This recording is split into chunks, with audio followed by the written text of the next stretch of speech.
Please, hurry up and get discharged from the hospital, okay? Who's going to take care of Mom while you're not here? Edward said to me as I lay on the hospital bed. I've had enough. I'm not living just to take care of her. My name is Kimberly, and I'm 32 years old. I've been married to Edward for 3 years now. After graduating from vocational school, I worked as a nurse in a hospital. The irregular working hours, demanding patience, and physically taxing nature of the job were tough. But still, being involved in saving people's lives was rewarding. I was busy, but living a fulfilling life. I met Edward at a party I was invited to by a friend 4 years ago. Though there are some nurses who end up marrying doctors from the same hospital, it's generally a female-dominated workplace. So for nurses, parties are a common way to meet people. We just happened to sit next to each other and got close as we talked. We clicked and exchanged contact information that very day. From there, things moved quickly. We started messaging each other, went on several dates, and naturally became a couple. Edward and I share hobbies like reading and watching movies. Most of our dates were spent relaxing at home. We didn't have incredibly exciting conversations, but we enjoyed reading our favorite books together. I found that atmosphere very comforting, and I think Edward did too. Less than a year into our relationship. "Aren't you going to get married?"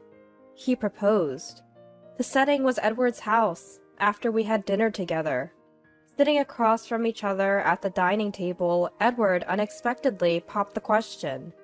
I was so happy with the casual way he asked, and I knew that if I was going to get married, it had to be with him. I would be honored. So I said.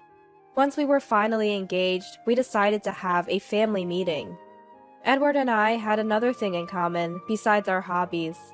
Both of us had only one parent. My parents divorced when I was little.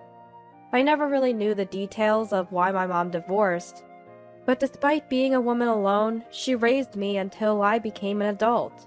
I'm forever grateful to my mom. However, the small sense of inferiority from not having a father always lingered in my heart. Perhaps that was one reason I decided to marry Edward. I deeply longed for a family where nothing was missing. When I told my mom about getting married, she was overjoyed. Edward's parents had also divorced when he was in middle school. The first time I met my mother-in-law Sabrina, I was quite nervous, but she warmly said, "You're Kimberly, right? Please take care of Edward." Sabrina easily accepted our relationship. Above all, she seemed genuinely kind, which put me at ease. I felt so happy and reassured. I thought I was one step closer to my dream family. Or so I believed then. At this time, for a while after getting married, life was blissful. I continued working after marriage, and our life felt just like before when we practically lived together. Edward and I enjoyed our calm and comforting routine. We mostly relaxed at home during weekends, occasionally going out shopping. Our pace was unhurried, almost old-fashioned. I imagined once we had kids, this would change, but for now, we enjoyed our laid-back life together. However, 2 years into our marriage, Edward approached me with something. "The thing is, my mom has always had back issues, but they've gotten significantly worse lately. Living alone seems to be getting tough for her. She's expressing a desire to live with us." "She wants to live with us? Sabrina does?" "Yeah, she says it's hard even to go to the hospital alone." "But I work during the day, and sometimes I have night shifts. Even if she moves in, wouldn't her situation remain pretty much unchanged?" "That's why I wanted to discuss something with you." Edward hesitated before continuing. "Could you consider quitting your job? I got a raise recently, and with my mom's pension contributing half for rent, I believe it'll be enough for the 3 of us." "But, please, I promise to handle our finances well. You mentioned before about wanting to be a homemaker when we have kids. I'm asking for my mom. Please." It's hard to resist such a plea. If I refused, it would seem as if I was dismissing Sabrina. I felt I had no choice but to agree. Of course, I didn't want to quit my job, but more than that, I didn't want to disrupt the life Edward and I had together. But thinking of my own mom, I knew I'd want to help her if she were in need. I decided to quit my job and live with Sabrina. Originally, Sabrina and I only met a few times a year. Like Edward, she wasn't one for unnecessary chatter or engaging in lengthy conversations. However, she was considerate, and I wasn't too worried about that. I thought we could make it work. Once I was ready, Sabrina immediately moved out of her apartment and came to live with us in our condo, bringing along her few belongings. This marked the beginning of our hellish cohabitation, with me quitting my job to become a homemaker and living with Sabrina. At first, Sabrina was somewhat reserved, but that lasted only a few weeks. She soon revealed her true colors. "Kimberly, I want to go to the hospital. Can you drive me?" Sabrina had hospital appointments twice a week. The frequency wasn't the issue. It was the distance to the hospital that was the problem. The drive was nearly an hour each way. After driving her there, I couldn't leave because I would have to wait for her appointment to finish. I would just sit in the car, waiting. When the appointment was over, she would get in the car and without a word of thanks or even apology for the wait, she would say, "Let's go." Not a single word to thank you for keeping me waiting. She sat in the back seat like she was some company executive or a congressperson. When did I become Sabrina's personal staff, her private driver? And that's not all. She even complained about the music I played in the car. "The music you play is barbaric. It's driving me crazy. What is this? It's unbearable. Turn it off right now. I brought a CD today, so play this instead." And out comes a top 10 oldies CD. I'm fully aware that there are good oldies songs, but listening to them on repeat was driving me insane. After the 2-hour round trip, by the time we got home, it was already evening. Without a break, I had to start preparing dinner, cleaning the bathroom and folding the laundry. All the while, Sabrina, claiming back pain as an excuse, didn't lift a finger to help. Instead, she would be in her room, watching TV and laughing out loud. Edward had been promoted, which was great, but it also meant more work and responsibility for him, and he often had to work late.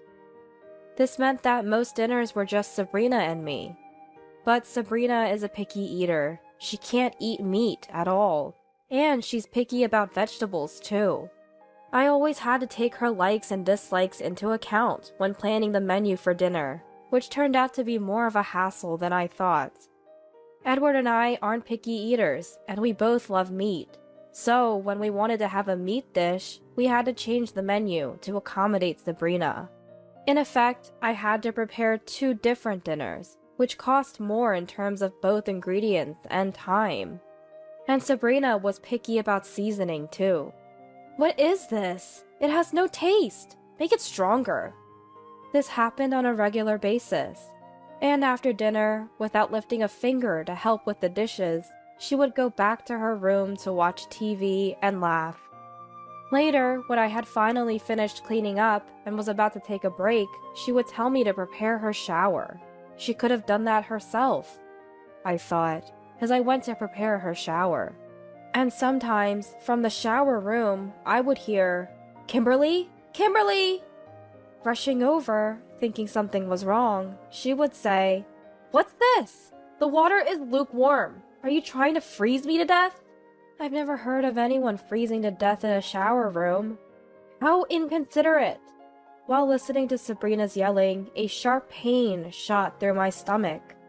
Is this the relationship between a daughter-in-law and Sabrina? I thought about consulting Edward, asking him to do something about it, but... "Sorry, but please bear with it.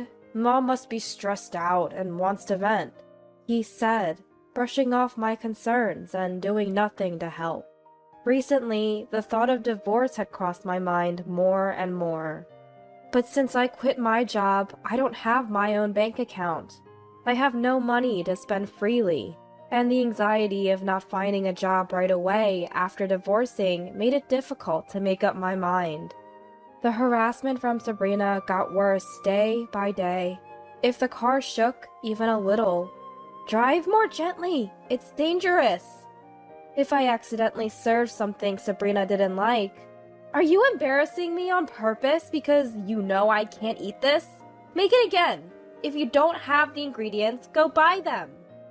Reluctantly, I went to the supermarket, bought new ingredients, and made the meal again, only for her to say, "This is disgusting. I can't eat it." And with that, she would take the plates straight to the kitchen and deliberately throw away the food I made. Each time she did that, a sharp pain would shoot through my stomach. By this point, just seeing Sabrina's face would make my stomach hurt. Even if I consulted Edward, his response was always the same. He just kept telling me to bear with it. In the end, Edward cared more about his mom than his wife. Honestly, I was becoming just as intolerant of Edward's attitude as I was of Sabrina's. The holidays we used to spend leisurely together were now spent with Edward locking himself in his room and Sabrina locking herself in hers, leaving me alone in the living room, busy with housework. I miss the days when it was just Edward and me. Now those peaceful times are gone. What did I get married for? And then one day, my body reached its limit. One morning, after seeing Edward off, I stood in the kitchen to prepare Sabrina's breakfast when a pain I had never felt before attacked me. Being a former medical professional, I knew immediately that something was wrong. Bearing the unbearable pain, I called an ambulance myself. Sabrina just looked on with disinterest. The doctor diagnosed me with stress-induced gastric ulcer. No wonder it hurt. Apparently, I need to be hospitalized for about 2 weeks. When I called my mom, she came right away, even though she was far away. Seeing my mom for the first time in a while, tears overflowed. I told her everything. About Edward, about Sabrina. She just listened kindly, and my heart felt much lighter. In the end, Edward and Sabrina didn't even come to the hospital that day. Only my mom stayed by my side. The next day at noon, Edward finally showed up. What showed on his face was not concern for me, but rather fatigue. The first words out of his mouth were, "When can you be discharged?" Is that really the first thing you're going to ask? I was terribly disappointed. I couldn't forget the life we had before Sabrina came, and it seems I still had expectations for Edward. But with Edward's words, my last glimmer of hope was extinguished. Edward continued, "Please, just get discharged soon. Is it really necessary to be hospitalized for just an ulcer? It's an overreaction. Who's going to handle the housework and take care of Mom while you're gone?"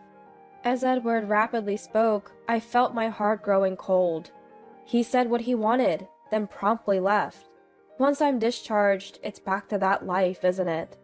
The thought made my stomach hurt again. With Edward gone and alone in my hospital room, my resolution strengthened. 2 weeks later, my condition was stable, and I was ready to be discharged. During my stay, Mom visited several times, kindly taking care of my needs. Edward only came twice, asking each time, "When are you getting out?" That was all he seemed to care about. His attitude made me wish he wouldn't visit anymore. At least he came to pick me up on the day of my discharge. In Edward's car, I returned home for the first time in a while. "Kimberly, I'm counting on you again. Take it easy since you just got out." "For what?" "You know, house chores and looking after Mom." "Right." Once we arrived home, Sabrina was waiting as if she expected us. "You're finally back? While you were gone, Edward took care of everything, so you better show some gratitude. You'll have to work a lot to make up for your rest." There was no hint of concern for my health in Sabrina's demeanor. On the contrary, I could clearly see her intent to make my life even more miserable than before. "That's right. After all, you didn't need to be hospitalized for just an ulcer. You've had enough rest, so you better get back to work." Edward looked just as sinister. Neither of them had any intention of celebrating my discharge. Moreover, they didn't even care about why my ulcer had become so severe in the first place. Soon, I was back to my old routine, driving Sabrina around, preparing meals, cleaning the bath, doing the laundry, and enduring Sabrina's torment. In no time, I was back in the depths of this hell, but I didn't let Sabrina's antics bother me as much. Unbeknownst to them, I had been secretly planning something during this time. And just when my plans were about to come to fruition, another incident occurred. Sabrina fell at home and had to be rushed to the hospital. The doctor said, "She's not in a life-threatening condition, but she injured her chronic back condition when she fell. She likely won't be able to walk on her own again. Please prepare for a life in a wheelchair." That's what he said. Sabrina was going to be hospitalized for a while. Edward and I silently returned home. Sitting across from each other at the table, Edward began. "You understand, right? Mom's become dependent. She'll need help with meals, bathing, and possibly even sleeping. I'm counting on you to care for her." I had anticipated Edward saying something like this. I wasn't surprised, nor was I disappointed anymore. I replied calmly, "I'm sorry, but I have no intention of taking care of Sabrina." "What are you saying? If you don't do it, who will? It's your responsibility." "No, I've had enough of taking care of her." Edward was determined to push the caregiving responsibility onto me. My answer took him by surprise initially, but gradually his expression turned to anger. He yelled at me, "If you really hate it that much, it's divorce! Divorce! Get out! What are you going to do? Choose between caregiving and divorce." I nodded strongly, as if I had been waiting for him to say that. "All right then, divorce it is." "What did you just say? Are you serious? You have no money, no job, and no house. What are you going to do when you leave here, huh? What are you going to do? Tell me." Edward was still acting all high and mighty, but I could tell that deep down, he was truly shocked. "Well, that's tough, but it's better than being here. So will you sign this for me?" With that, I handed Edward the divorce papers, which I had already signed. "Whoa, wait a minute. Are you really going to go through with a divorce? Don't act tough. Where are you going to go?" "Anywhere is fine. Now will you hurry up and sign the divorce papers? You are the one who brought it up after all." Edward was panicking, but since he was the one who brought it up, he had no choice but to sign the divorce papers. I snatched the papers from him and headed towards the entrance. After putting on my shoes, I turned to Edward and told him, "Just like you said, I didn't have money, a job, or a house before. But did you notice? While I was hospitalized, Mom came to visit me all the time." "Yeah, I guess so." "Mom listened to my story and offered to help. You didn't know, did you? My mom is the head nurse at a local state university hospital." "What?" "And since Mom has a lot of connections, she quickly reached out to her acquaintances when I told her I was looking for a job. I really owe Mom a lot for helping me out this time. She introduced me to a job and even lent me the initial cost for renting an apartment." Edward seemed to have realized too late that he was being left behind. He glared at me with resentment. Just then, my mobile phone rang. It was a call from Sabrina. "Kimberly, bring the things to the hospital." Sabrina was apparently still planning on bossing me around, even from the hospital, but that wasn't going to happen. "Sabrina! Oh wait, I mean, ex-husband Sabrina. Sorry." "What?" "I just had Edward sign the divorce papers, so you and I are now strangers. So could you please ask Edward for favors instead?" "What the hell? I didn't agree to any divorce. This is a joke, right? Bring the things now." I took a deep breath and yelled back at her, "Shut up! I'm telling you, I don't want to take care of you anymore. If you want someone to take care of you, ask your dear son. Sabrina was taken aback for a moment on the other end of the line, but she had more guts than Edward. She screamed back at me. I ignored her and hung up the phone. And then I blocked her number. So, with that said, goodbye. Take care of it yourself. Wait! There's no way I can take care of Mom. Please, please, Kimberly. I'm sorry. Goodbye. With those words, I closed the front door and left the house. Suddenly, I felt lighter. When I looked up, the stars were twinkling, as if to celebrate my new beginning.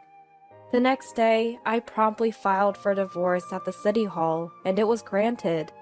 I consulted with my lawyer, and we were able to establish that the emotional harassment by Sabrina and Edward was grounds for a divorce. We also filed for compensation. I started my new life in a rented apartment that I had arranged beforehand. I got a job as a nurse at a hospital, introduced to me by my mom. I realized once again how important it is to have a skill in hand. I am grateful to my mom, who, despite being a woman alone, sent me to vocational school. Returning to society made me a bit anxious, but it was a piece of cake compared to living with Sabrina. I can't thank my mom enough for all the trouble I've caused her. Once things settle down, I'll take her on a trip. Time flew by as I got busy with work, and before I knew it, months had passed since the divorce. Then one day, I received a call from Edward while I was at work. Kimberly, long time no see. How have you been? Actually, I need your help. I'm going to be hospitalized. I've been feeling tired from caregiving and my stomach has been hurting. When I went to the hospital, the doctor recommended that I be admitted. So, could you help me with things around here? I'm asking you, please. What are you talking about? I'll return the words you said to me before. Just because your stomach hurts doesn't mean you should indulge yourself and be hospitalized. There's no need for that. I was wrong. I was a fool back then. I've reflected on my actions. I finally understand how you felt back then. I'm really sorry, okay? Mom has decided to enter a facility. So what do you say we live together like we used to? Taking it easy? No, thank you. I'm busy.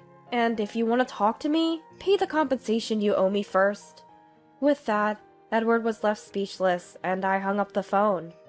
There's no way I would consider reconciling, but I can understand how living with Sabrina could give him a stomach ulcer. I don't want to become like them, so maybe I'll send him some flowers.